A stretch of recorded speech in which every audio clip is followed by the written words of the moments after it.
Assalamu alaikum. Good afternoon, Leila. நேற்று environment கல்வியில விட்டுட்டு போன நாங்க இந்த கதை தொடர்றோம்.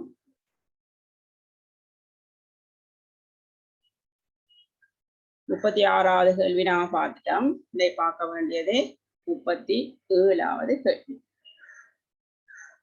இப்ப அதுல உயிர் பல்வகைமைன்ற சுற்றாடல் சேவை பெருமாள். எங்களுக்கு தெரியும் உயிர் பல்வகைமையில எத்தனை வகையான இது காணப்படுதுன்னு சொல்லி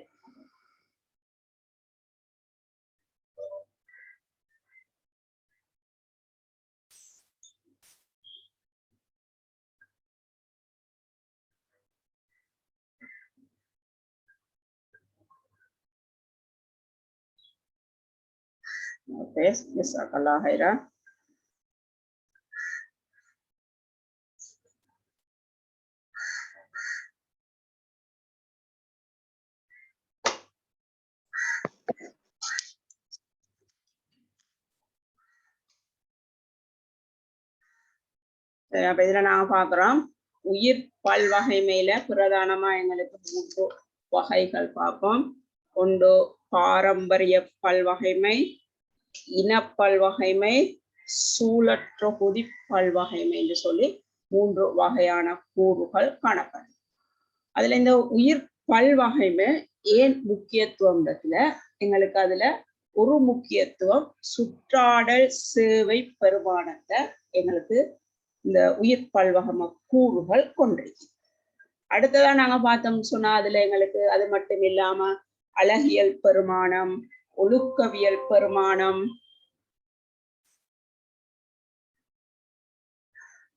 அடுத்தது கல்வி சார்ந்த பெருமானங்கள், சமூக கலாச்சார மத ரீதியிலான பெருமானங்கள் எல்லாம் எங்களுக்கு உயிர் பல்வகைமையால கிடைக்கிற அனுகூலங்களா இருக்கு.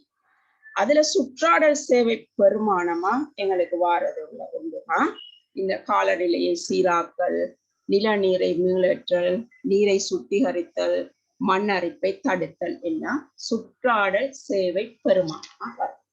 இதை விட எங்களுக்கு வரப்போறது இது முக்கியமா எங்களுக்கு ஒளித்தொகுப்பு ஊடாக எங்களுக்கு CO2 O2 சமநிலையை பேணக்கூடியதா இருக்கு உயிர் பல்வகம கூறு. கோசனைகளை கனிப்பொருள் வட்டங்களை சுழற்சி செய்யறதுக்கு உதவி செய்யும். அடுத்தது எங்களுக்கு மண் அரிப்புல இருந்து பாதுகாக்கிறது, அது மண் அரிப்பை தடுத்து வந்திருக்கிறாங்க. வளிமண்டல ஈரப்பதன், அதாவது ஆவியீர்ப்பு மூலம் எங்களுக்கு வளிமண்டல ஈரப்பதன் எல்லாம் சீராக்கப்படுது. நீர்வட்டம் பேணப்படுது, நீர் தூய்மையாக்கப்படுது, நிலத்தடி நீர் எங்களுக்கு பாவிக்கக்கூடியதா இருக்குது. என்று சொன்னா எங்களுக்கு தாவரங்கள் இல்லாட்டி நிலத்துக்கு கீழே உள்ள நீரை மேல்மட்டத்துக்கு கொண்டு வர இயலாம தாவர வேர்களாலதான் நீர் அகத்துறிஞ்சப்பட்டு அது ஆவியீர்ப்பு மூலம் எங்களுக்கு வளிமண்டலத்தை அடைஞ்சு மீண்டும் படிவீழ்ச்சியா மண்ணை அடையுது. அப்ப நிலத்தடி நீரை எங்களுக்கு மீளேற்றலுக்கு இந்த உயிர் பல்வகமை உதவி செய்யும். அப்ப இதுல அனர்த்த முகாமைத்துவத்துக்கு உதவுன்றது எங்களுக்கு இல்லாத ஒரு விஷயம் சுற்றாடல் சேவை பெருமானத்துல வராது. மகரந்த சேர்க்கை சுற்றாடல் சேவை பெருமானமா எங்களுக்கு வரும். இதுல தந்ததோட இன்னும் எங்களுக்கு இப்ப சொன்ன விஷயங்களும் உயிர் பல்வகைமைன்ற சுற்றாடல் சேவை பெருமானம் விஷயம் உங்களுக்கு விளங்கி இருக்கு.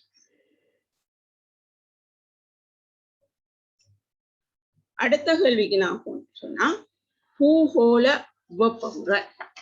பூகோள வெப்பமுறலுக்கு காரணம் எங்களுக்கு வளிமண்டலத்துல சேர்ந்திருக்கிற இந்த வெப்பமாதலுக்கான பச்சை வீட்டு வாயுக்கள்னு நாம சொல்ல போறோம்.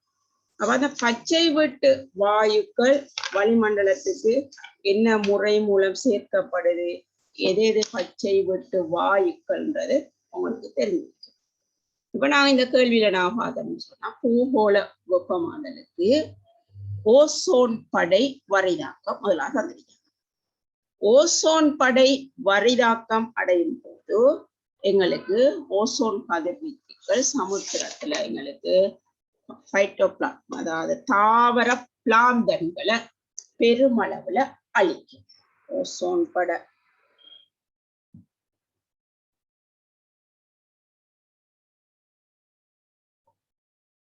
இதை பத்தி தான் நாங்க கதைச்சிருக்கிறோம். இது என்ன செய்ய போகுதுன்னு சொன்னா எங்களுக்கு தாவர பிளாந்தன்களை அழிக்க போகுது. தாவர பிளாந்தன்றது எங்கள் சமுத்திரத்துல மிகவும் பிரதானமான உற்பத்தியாளர்கள். அதிகமான CO2 இவங்களாலதான் எங்களுக்கு பதிக்கப்படுது. இது வரிதாக்கப்படக்குள்ள இந்த அங்கிகள் அழிக்கப்பட்டா எங்களுக்கு பதிக்கப்படுற CO2 அளவு குறைவடைஞ்சு வளிமண்டலத்துல CO2 அளவு அதிகரிக்க போகுது. ஓசோன் படை நலிவுனால எங்களுக்கு வரிதாக்கத்தினால தாவர பிளாந்தன் அதிகரிக்கிறதுனால வெப்ப விளைவுக்கு பூகோள வெப்ப விளைவுக்கு காரணமாயிருக்கு. எங்களுக்கு தெரிஞ்சிருக்கணும் பூகோள வெப்ப முறலுக்கு நாங்க பிரதானமா 3 காரணிகள் சம்பந்தப்படுறதா நம்புறோம். ஒன்று கார்பனீரொக்சைட்டும் ஏனைய பச்சை விட்டு வாயுக்களாலையும் ஏற்படுற பாய்ச்சல். 2வது விஷயம் காடு அழிக்கிறது. 3வது யூவி கதிர்களால தாவர பிளாங்கன்கள் அழிக்கப்படுது.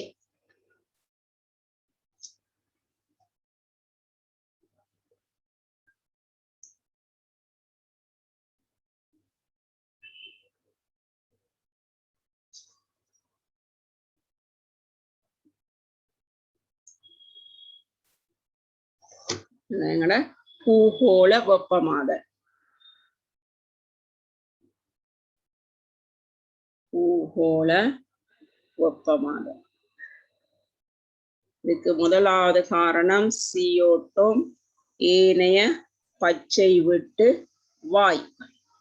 இப்ப இதுல எங்களுக்கு ஏனைய பச்சை விட்டு வாயுக்கள்ல என்னென்ன வாயுக்கள் உங்களுக்கு தெரிஞ்சிருக்கு. ஒன்று CH4 ஒரு பச்சை விட்டு வாயு. அடுத்தது நாங்க எடுத்தோம்னு சொன்னா N2O பச்சை விட்டு வாயு. அடுத்தது எங்களுக்கு மனிதனால உருவாக்கப்படுற வாயுக்களும் வரும். அதுதான் எங்களுக்கு பெர்ஃப்ளோரோகார்பன்ஸ், PFCS, பெர்ஃப்ளோரோகார்பன்ஸ். அடுத்தது ஹைட்ரோஃப்ளோரோகார்பன்ஸ். அடுத்தது சல்பர் ஹெக்ஸாஃப்ளோரைடு, SF6 சொல்லலாம். அடுத்தது எங்களுக்கு வரப்போற கரிய கார்பன் துணிக்கைகள்.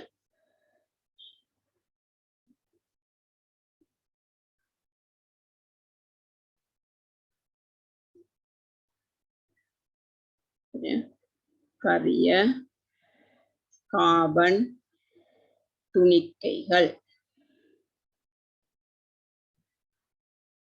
அடுத்தது தாழ்வழி மண்டல ஓசோன்.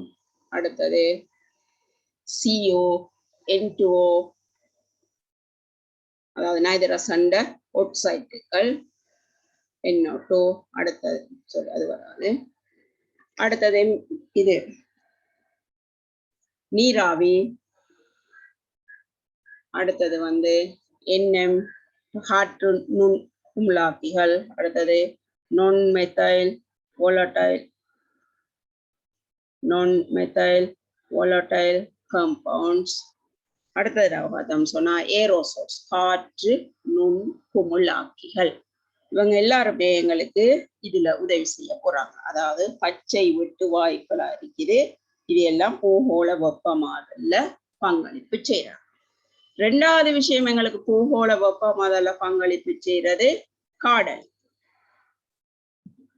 காடு அழிக்கிறதுனால எங்களுக்கு கார்பன் டை ஆக்சைடு பதித்தல் அப்படியே குறைக்கப்படுது. 3வது விஷயம் சொன்னது ஓசோன் படையில வரிதாக்கம்.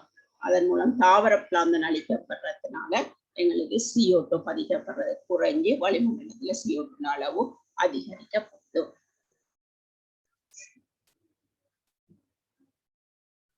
இப்ப பார்த்தோம்னு சொன்னா அடுத்தது மந்தை வளர்ப்பு. இப்ப மந்தை வளர்ப்புனால எங்களுக்கு இத செய்யக்கூடிய வாயு, பச்சை வெட்டு வாயு உண்டா எங்களுக்கு இதுக்குள்ள வரப்போறது CH4. அதுல கழிவுகள்ல இருந்து மெத்தேன் உருவாக்கப்படும். அடுத்தது நேரடியா எங்களுக்கு தாழ் வளிமண்டலத்துல உள்ள ஓசோன் எங்களுக்கு பச்சை விட்டு வாயுன்றது தெரியும், வளிமண்டலத்தில் உள்ள நீராவியும் அது தெரியும். அடுத்தது தாவர பிளாந்தன்கள் வளர்ந்தா எங்களுக்கு இந்த பூகோள வெப்பமாதல் நிகழலாம். ஏன்னு சொன்னா தாவர பிளாந்தன் அதிகமா வளரக்குள்ள அதிகமான CO2 பதிக்கப்படும். அப்ப பச்சை வீட்டு வாயுக்கு அது பங்களிப்பு செய்யுது.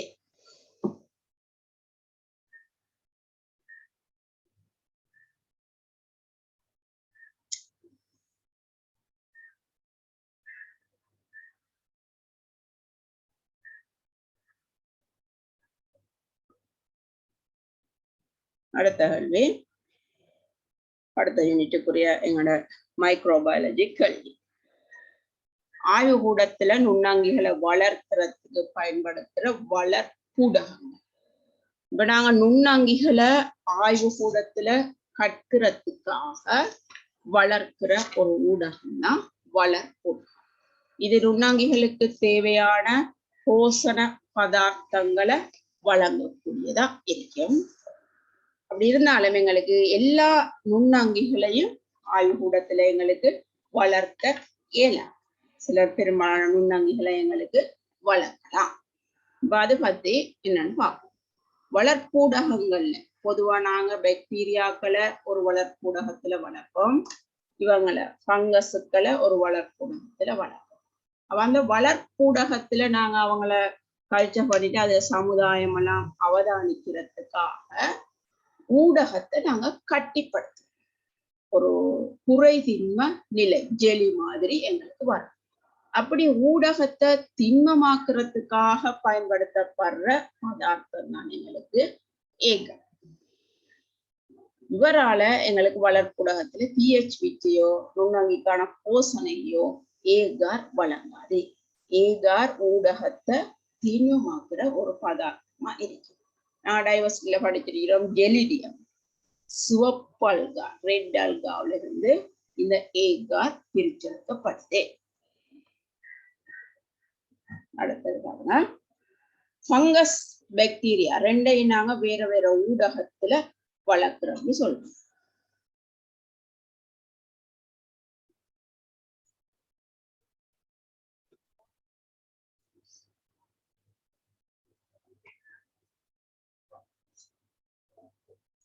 எங்களுக்கு ரெண்டு வளர்ப்பூடகம் இருக்கு.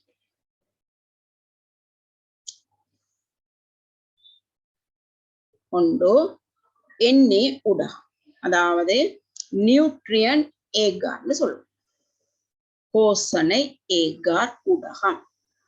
இது பொதுவா எங்களுக்கு போசனை ஏகார் ஊடகம் எந்த அங்கிகளுக்காக பொருத்தமானது என்று சொன்னா பாக்டீரியாக்களை வளர்க்கறதுக்கு இந்த போசனை ஏகார் ஊடகம். அடுத்தது PDA ஊடகம், பொட்டேட்டோ டெக்ஸ்ட்ரோஸ் ஏகார், உருளைக்கிழங்கு ஏகார் ஊடகம். அதுல பொதுவா நாங்க ஃபங்கஸுக்களை வளர்க்கணும். எல்லாரையும் வளர்க்கலாம். அடுத்தது வைரஸ்களை வளர்க்குறேன்னு சொன்னா இப்ப இந்த ஊடகங்கள் எங்களுக்கு உயிரற்ற என்ன இதை எடுத்தீங்கன்னு சொன்னா போசனை ஏகார் எடுத்தீங்கன்னு சொன்னா அதுல கூறுகள் என்னென்னு சொல்லி நாங்க பார்ப்போம். எண்ணெய் ஊடகம் எடுத்தா அதுல கட்டாயம் பெப்டோன் கணக்கு, இதெல்லாம் நான் சேர்த்து இந்த ஊடகத்தை தயாரிப்போம் வாயு. அடுத்தது மாற்றச்சு அவித்த நீர் எடுப்போம், சரியா. அடுத்தது NaCl எடுப்பீங்க, அடுத்தது ஏகார் எடுக்கிறது, அடுத்தது கட்டாயம் நீர் நாங்க சேர்ப்போம், காய்ச்சி வடித்த நீர் சேர்ப்போம், சரியா. இது மாற்றச்சு. அதே மாதிரி PDA ஊடகத்துக்கு நாங்க எடுக்கிறேன்னு சொன்னா பொட்டேட்டோ அவ கட்டாயம் உருளைக்கிழங்கு எடுக்கணும். அடுத்தது குளுக்கோஸ் இங்க சேர்க்கணும். PDA நாங்க குளுக்கோஸ் சேர்ப்போம், அங்க சேர்க்கிறது நாங்க பெப்டோன். எங்க எண்ணெயில சேர்க்கிறது பெப்டோன், PDA சேர்க்கிறது குளுக்கோஸ். இங்கேயும் கட்டாயம் ஏகார் காய்ச்சி வடித்த நீரெல்லாம் சேர்ப்போம். அப்ப உங்களுக்கு எண்ணெயில என்னென்ன சேர்க்கிறோம்னு தெளிவா ஞாபகம் இருக்கணும். எண்ணெயில மட்டும்தான் NaCl சேர்க்கிறோம். எண்ணெய்ன்றதால அதாவது நியூட்ரியன் ஏகார்ன்றதுனால இங்க எண்ணெய்ன்றதை ஞாபகம் வச்சுக்கோங்க. PDA நாங்க NaCl சேர்க்கிறல்ல. பாக்டீரியாக்கள் தான் சுவையான ஒரு போஷணை ஊடகத்தை எதிர்பார்க்கலாம். சரியா? அவங்க உப்பு இல்லை, அங்க உப்பு கட்டாயம் எங்களுக்கு சேர்க்க வேண்டி இருக்குது NA ஊடகத்துல. இப்ப நாங்க அந்த அடிப்படையில அந்த கூற்றை பார்த்தோம்னு சொன்னா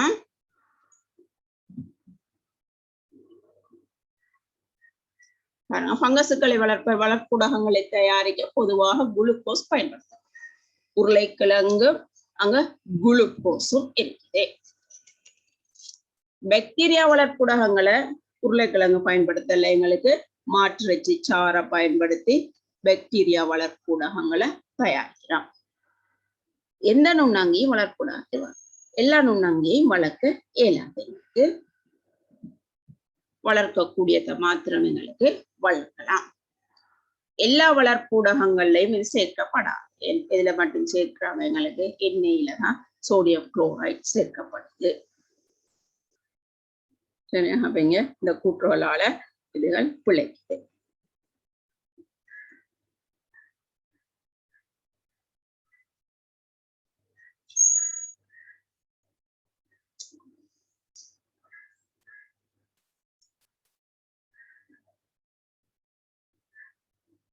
அடுத்த கேள்வி, ஒரு ஆற்றிலிருந்து பெறப்பட்ட நீர் மாதிரி கோலுரு கொலிஃபோம் பாக்டீரியாக்கள் கண்டுபிடிக்கப்பட்டது.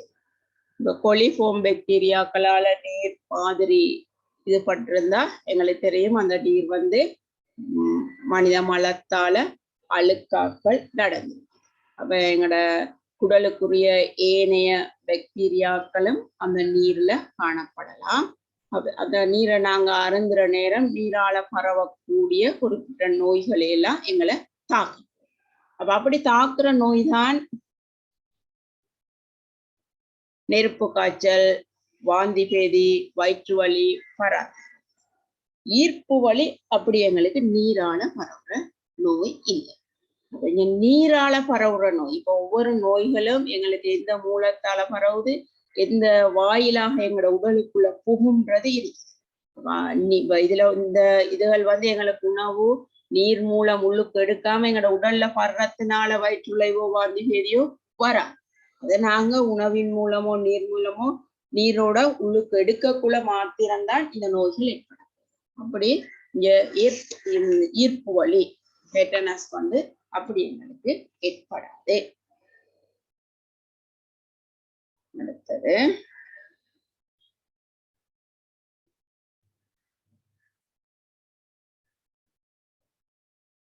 சக்தி தொடர்பு. எங்களுக்கு களங்கள்ல சக்தி தொடர்புகள்ல முக்கியமா சம்பந்தப்படுற ஒரு மூலக்கூறு யாருன்றது தெரியும். யார் மூலக்கூறு அறிக்கும் களங்கள்ல சக்தி தொடர்போட சம்பந்தப்படுறால் வந்து ATP.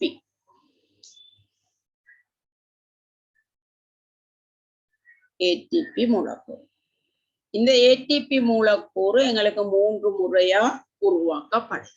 ஒன்று கீழ்ப்படை பொஸ்போரிலேற்றம், கீழ்ப்படை பொஸ்போரிலேற்றம். அடுத்தது ஒளி பொஸ்போரிலேற்றம், அடுத்தது ஒளி. அடுத்தது ஒட்சியேற்ற பொஸ்போரிலேற்றம். உங்களுக்கு தெரியணும், கீழ்ப்படை பொஸ்போரிலேற்றமும் ஒட்சியேற்ற பொஸ்போரிலேற்றமும் எங்களுக்கு களச்சுவாசத்தின் போது நடைபெற செயல். அதன் போது ATP உருவாக்கப்படும். பொஸ்போரிலேற்றம்ன்றது ADP மூலக்கூறுக்கு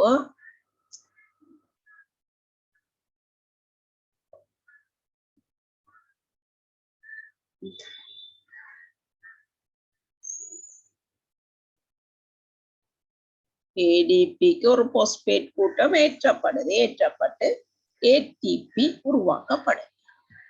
இந்த பாஸ்பேட் கூட்டம் எங்களுக்கு சக்தி கிடைப்பொன்றை உருவாக்குறதுக்காக எந்த மூலத்துல இருந்து சக்தி கிடைக்குதோ அதை வச்சுதான் நாங்க இங்க பேர் வைக்கிறோம். எங்களுக்கு கீழ்ப்படையில இருந்து பாஸ்பேட் கூட்டம் கிடைக்குதுன்னு சொன்னா அது கீழ்ப்படை பொஸ்போரிலேற்றம். ஒளிச்சக்தியிலிருந்து எங்களுக்கு அந்த பாஸ்பேட் கூட்டம் ADPக்கு ஏற்றப்படுதுன்னு சொன்னா ஒளி பொஸ்போரிலேற்றம். ஒட்சியேற்றத்தின் போது ஏற்றப்படுவதாக இருந்தா ஒட்சியேற்ற பொஸ்போரிலேற்றம். அப்ப கீழ்ப்படை பொஸ்போரிலேற்றம் எங்களுக்கு இதுல தந்திருக்காங்க. களச்சுவாசத்தில் ஒளிப்பொஸ்போரிலேற்றமும் ஒட்சியேற்ற பொஸ்போரிலேற்றம். இந்த ஒட்சியேற்ற பொஸ்போரிலேற்றம் இந்த ஒளிப்பொஸ்போரிலேற்றம் ஒளி தொகுப்புல ஒளியில் தங்கியுள்ள தாக்கத்தின் மூலம்தான் எங்களுக்கு ஏடிபியை உருவாக்க போகுது. அப்ப அது களச்சுவாசத்துல வராது. இவங்க 2 பேரும் தான் எங்களுக்கு கீழ்ப்படை பொஸ்போரிலேற்றமும் ஒட்சியேற்ற பொஸ்போரிலேற்றமும் தான் எங்களுக்கு அதுல களச்சுவாசத்துல சம்பந்தப்படுற விஷயம். அடுத்த பாருங்க, அணுசேப தாக்கங்களின் போது ஏடிபி ஏடிபியாக ஒட்சியேற்றப்படும்.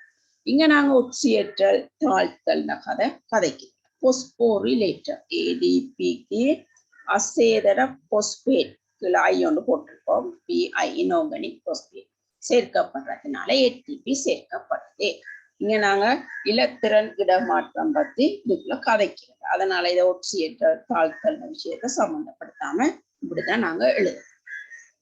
அடுத்த பாருங்க, ஏடிபியில் சேமிக்கப்பட்ட சக்தி மின் சக்தியாக மாற்றப்படலாம்.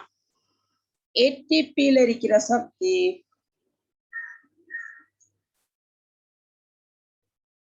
எங்களுக்கு நாங்க பாக்குறோம் நிறைய சக்தி வடிவங்களா மாற்றப்படும். எங்களுக்கு மின் சக்தியா மாற்றப்படுறதுனாலதான் நரம்பு கணத்தாக்கங்கள் மின் கணத்தாக்கம் எல்லாம் எங்களோட உடல்ல கடத்தப்படுது.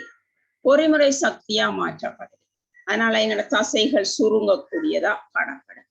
ரசாயன சக்தியா மாற்றப்படுறதுனால சேர்வைகள் தொகுக்கப்படுது.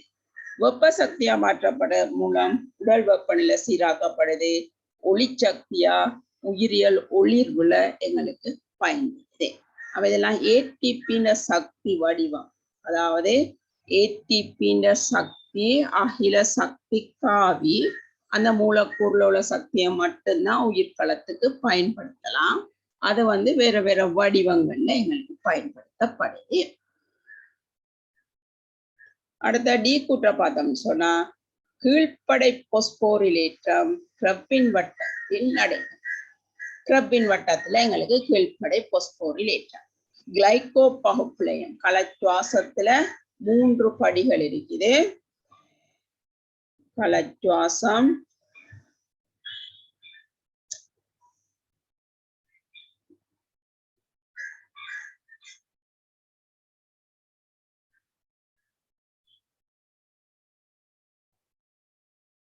களச்சுவாசம் எடுத்தோம்னு சொன்னா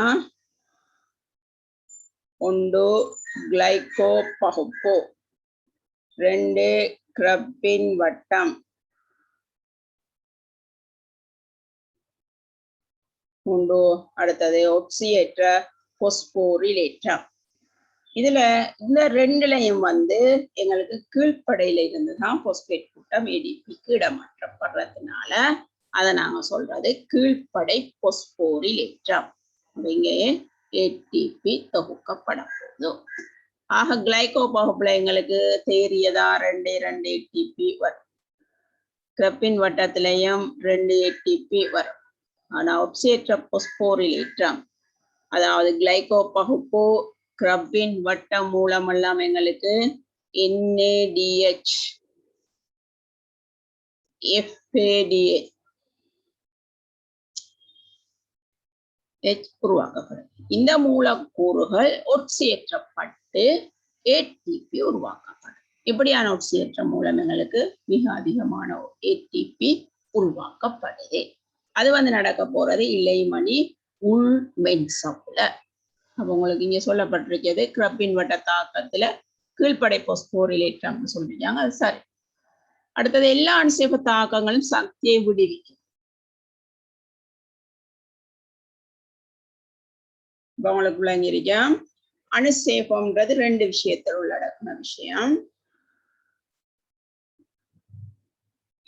ஒன்று உட்சேபம், அடுத்தது அவசேபம். உட்சேபம்ன்றது எளியதிலிருந்து சிக்கலான தொகுக்கப்படுறது, சக்தி எங்களுக்கு வழங்கப்படும். அவசேபம் அளிக்கிறது, அவசேபம் அளித்தல் எங்களுக்கு. அப்ப இது எங்களுக்கு சக்தியை உட்சேபத்துல பதிக்கப்பட்ட சக்தி அவசேபத்தின் போது வெளிவிடப்படும். எளிய கூறுகளா சிக்கலான ரெண்டும் ஒன்றுல ஒன்று ரிவர்ஸ் ஆன தாக்கம். இது அவசேபத்துல நான் பார்த்தோம்னு சொன்னா சிக்கலானத்துல இருந்து எளிய கூறுகளா உடைக்கும். இப்ப உட்சேபத்துக்கு நாங்க ஒளித்தொகுப்பு தாக்கத்தை பார்ப்போம். அதுல ரிவர்ஸா கலைச்சுவாசம் அவசேபத்துல எங்களுக்கு இருக்கு. அப்ப அதுவும் எல்லா அனுசேப தாக்கங்களும் சக்தியை விடுவிக்கின்றது போல அவசேப தாக்கங்கள் சக்தியை விடுவிக்கும். அனுசேப தாக்கங்கள் சக்தியை பதிக்கிற அனுசேப தாக்கமும் இருக்குது, சக்தியை விடுவிக்கிற அனுசேப தாக்கங்களும் காணப்படுது.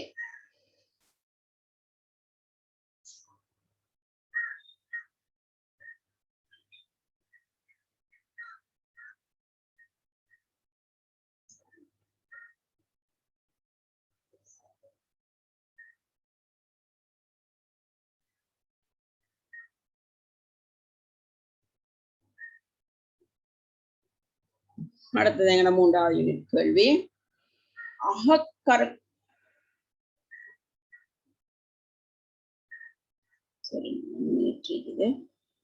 அகக்கருக்கட்டளை கொண்ட விலங்கும் புறக்கருக்கட்டளை கொண்டது. இப்ப நாங்க இதுல எனக்கு வரக்குள்ள ஸ்டார்ட்ல இருந்து டைவர்சிட்டியில நான் பார்த்தோம்னு சொன்னா ஃபர்ஸ்டா நான் பார்ப்போம் கொன்ட்ரிக்டிஸ், அதுக்கு அடுத்தது ஆஸ்ட்ரிக்டிஸ், அம்பிபியா, ரெப்டீலியா, ஆவிஸ்னு வரும். சரி, அப்போ இதுல ஒஸ்டிக்டிஸ், கொன்ட்ரிக்டிஸ் நீர்வாளிகள், எம்பிபியா ஈருடகவாளி, இவங்க 2 பேரும் எங்களுக்கு தரைவாளிகள். இவைகளுக்கு ரெப்டீலியா தரை வாழ்க்கையில மிக நல்லா முன்னேறினது, தரை வாழ்க்கைக்கு வெற்றி கண்டது. அவ இங்கேயே எங்களுக்கு ரெப்டீலியாவிலேயே அகக்கருக்கட்டல் வந்து. அப்ப இந்த